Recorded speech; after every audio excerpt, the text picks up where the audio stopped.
Salut tout le monde, c'est Xakassi. Aujourd'hui on se retrouve pour la preview du Greatest Royal Rumble. Je sais pas trop pourquoi je fais cette preview, c'est un événement assez spécial, du coup je sais pas trop comment le cerner. Mais bah écoutez, on va commencer la preview de suite.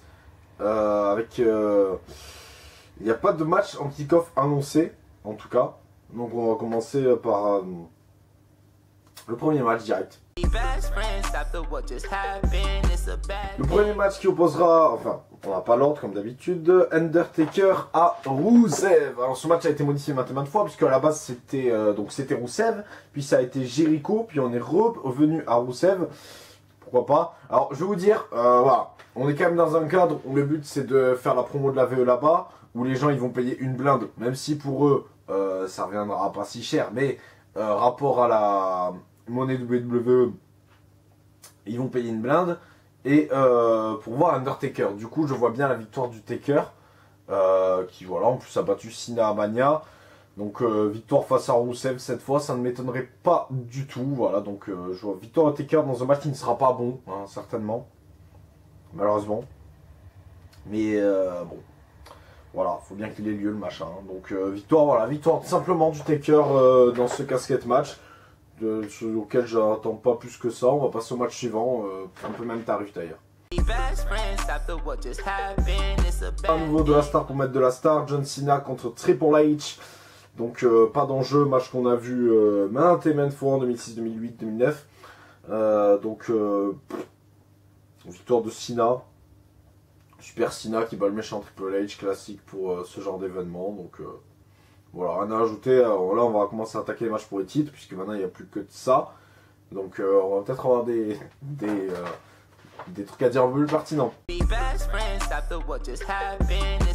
Et oui, puisque le match suivant, c'est le match Cruiserweight entre Cedric Alexander et Kalisto. Donc, Kalisto qui a gagné le Golden Match à 205 Live, donc c'était pour moi hier. Donc, il a gagné. Voilà, il y avait Drew Gulak, Tony Nese, Mustafa Ali, TJP. Je crois que j'ai oublié personne. Je crois que j'ai oublié personne dans ce Gauntlet match. Donc victoire du coup de Kalisto face à Cedric Alexander. Je vois Cedric Alexander conservé. Alors là c'est pas rapport à l'événement, c'est tout simplement parce qu'il a gagné le titre à WrestleMania. Donc à la rigueur contre Mustafa Ali, j'aurais dit Mustafa Ali, mais là je vois, ouais, je vois Cedric Alexander conservé. Par contre ça peut être vraiment un show stealer, un des très gros matchs de la soirée, vraiment. Cedric Alexander Kalisto, ça peut être un très gros truc. Je pense que les deux autres luchadors sont présents dans le match. Je pense donc à Gran Metalik et Lince Dorado. Donc pourquoi pas une intervention, ouais. En tout cas, ça peut vraiment envoyer très fort. Hein. Match suivant, match pour les titres de SmackDown par équipe. Match pour les titres par équipe de SmackDown, donc les Usos contre les Bludgeon Brothers. Concrètement, je vois un squash des Usos parce que là, il n'y aura pas Naomi pour les aider, hein, concrètement. Donc je vois un squash, je vois les Usos voilà, se faire démonter concrètement par les Bludgeon Brothers. Les Bludgeon Brothers conservent le titre. Ça aussi c'est logique, voilà, ils ont gagné le titre à Mania, donc ils vont pas le perdre maintenant. J'ai un peu de mal à savoir qui c'est qui va leur prendre. Je pense que ce sera Sanity du coup. Donc voilà, victoire des Bludgeon Brothers. Sans surprise et vraiment, peut-être pas un squash, mais voilà, max 10 minutes de match à se faire démonter pour les Usos. Match suivant, on reste sur les matchs par équipe. Par équipe, Cesaro Sheamus contre Matt Hardy et Bray Wyatt. Alors là, le vœu c'est spoilé. Tout ça, Louis Jobois en pleine vidéo comme ça. C'est spoilé toute seule, en tout cas je l'espère, puisque Sheamus et Cesaro, donc ce bar, sont dorénavant à SmackDown. Donc j'espère bien qu'ils n'ont pas gagné les titres de Raw alors qu'ils viennent d'être draftés à SmackDown. Ce serait pas très logique. Sauf du coup ça pourrait être eux qui prennent les titres Bludgeon Brothers avant que Sanity ait des title shots. Du coup je vois Matt et Bray Wyatt remporter. Ça ferait pas de mal aux deux pour les crédibiliser un peu parce qu'ils sont... Bon, Matt encore ça va, mais Bray Wyatt il est au fond du fond. Donc voilà, ou Vacant conserve, mais ça m'étonnerait. Du coup, victoire de Matt Hardy et Bray Wyatt. Ça, bon, je m'attends pas à un match de fou, mais en termes de psychologie, ça peut être pas mal. Ça peut, hein. J'ai dit ça peut. Suivant, match pour le titre US. On reste avec un Hardy et ce sera contre donc Jeff Hardy contre Jinder Mahal. Alors, sur ce match, franchement, je vais tenter un truc un peu improbable. Mais je vois bien la défaite de Jeff, la victoire de Mal, qui ramène le titre US à SmackDown. Et à Raw, pardon, à Raw. Donc il gagne, voilà, donc il était indien. Je pense que maintenant qu'ils vont aller en Arabie Saoudite, ils vont dire qu'il est arabe. Et voilà, et pendant la tournée européenne, il sera français, hein, dorénavant. Un peu comme, je crois qu'ils avaient fait ça avec quelqu'un déjà. Je sais plus qui c'était, bref. Donc ouais, je vois mal Jeff Hardy, étonnamment, avec peut-être voilà, des interventions qui vont justifier la victoire de Jeff. Mais le truc, c'est qu'en même temps, le challenger numéro 1 en titre, c'est Randy Orton. Donc c'est un peu compliqué tout ça. Bref, à voir la suite. Match suivant. AJ Styles contre Shinsuke Nakamura. Très très gros match en perspective. Donc il y a moyen que ce soit un très très gros match. Là, le match de la soirée, certainement. Et je vois une victoire de Shinsuke Nakamura qui, voilà, n'a pas gagné à Mania. Donc maintenant, il va lui latter les couilles et gagner au Greatest Royal Rumble. Je pense que ce sera un changement de titre vraiment majeur de ce show. Donc ouais, vraiment là, j'espère qu'ils vont faire mieux qu'à Mania parce que c'est possible. Donc j'espère qu'ils vont faire mieux qu'à Mania et ça vraiment ça mettra en valeur l'événement quoi. Une grosse victoire de Shinsuke Nakamura dans un gros match et pour lancer un bon règne, je l'espère. Match suivant. Match pour le titre ici, alors là aussi c'est un bordel sans nom entre des gars de Raw et des gars de SmackDown. Donc on a Seth Rollins, on a le Miz, on a Finn Balor et on a Samoa Joe.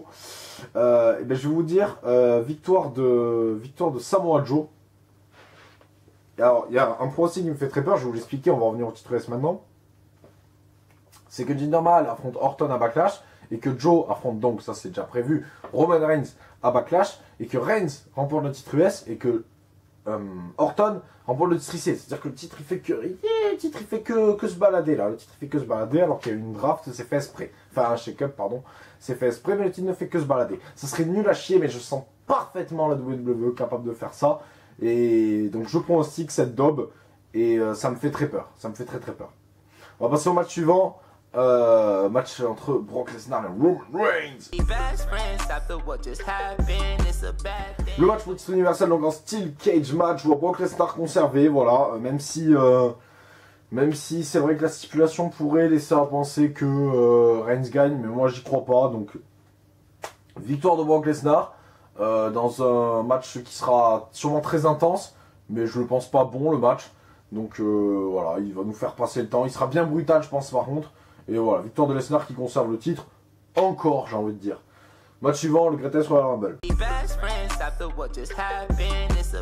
Le fameux Greatest Royal Rumble, donc 50 participants. Je rappelle pas les règles, il faut éliminer en faisant passer par-dessus la troisième corde, etc. Donc ils arrivent. Alors normalement, c'est toutes les 90 secondes qu'ils arrivent. Est-ce que ça va être pareil cette fois? Je ne sais pas. Est-ce que je n'ai pas la liste des participants? Parfaitement, je vais essayer de la trouver, ça serait bien. Déjà on a Rey Mysterio qui fait son retour, ça je peux vous le dire sans même l'avoir sous les yeux. Il y aura Dolph Ziggler aussi dedans. Et ce qui est surprenant, c'est qu'il y a aussi Great Khali sur l'affiche du show. Donc alors Daniel Bryan, Big Show, Braun Strowman, moi je vais pas tous les faire hein, parce qu'il y en a quand même pas mal. Ouais voilà, il y a Mark Henry, Rey Mysterio et Great Khali d'annoncer comme surprise. Enfin non, c'est pas des surprises qui sont annoncées du coup. Et alors là, c'est quand même assez surprenant quoi. Donc on a Orton aussi, on a Bobby Roode, etc. Alors moi je vois bien Rey Mysterio remporter en fait, parce que ça m'étonnerait pas que voilà qu'il a accepté de venir pour remporter ce match et que comme pour Taker en fait ça ferait bien, le public serait content de voir Mysterio gagner, je pense, public de marque hein, bien sûr je parle. Donc pourquoi pas. Alors après peut-être Bryan aussi, Bryan ça serait peut-être pas mal non plus. Sinon, j'en vois pas 50 qui pourraient gagner. Il y a Jericho aussi dedans. Et ouais, peut-être Bryan. Moi, je dirais Bryan. Bryan ou Mysterio. Bah, allez, plus Bryan, ouais. Plus Bryan quand même. Plus Bryan, ouais. Voilà, j'ai rien à ajouter. Je vous dis à bien tard. Franchement, voilà, je vous l'ai dit, je sais pas trop pourquoi je fais cette preview. Je pensais à la review, plus de trucs à dire par contre. Surtout si les matchs sont bons. Et surtout s'il y a eu réellement de construction dans un show. Bah, c'est ça la vraie question. Est-ce qu'il y aura la construction ou pas? Voilà. Donc on le saura bientôt. En attendant, bref, moi je vous dis à bientôt sur AK Wrestling. Je vous fais des bisous. Allez voir le vlog FRPW que j'ai publié. Et on se retrouve le 5 mai à la TPW à Saint-Jean-de-Védas. En attendant, je vous fais des bisous. À bientôt.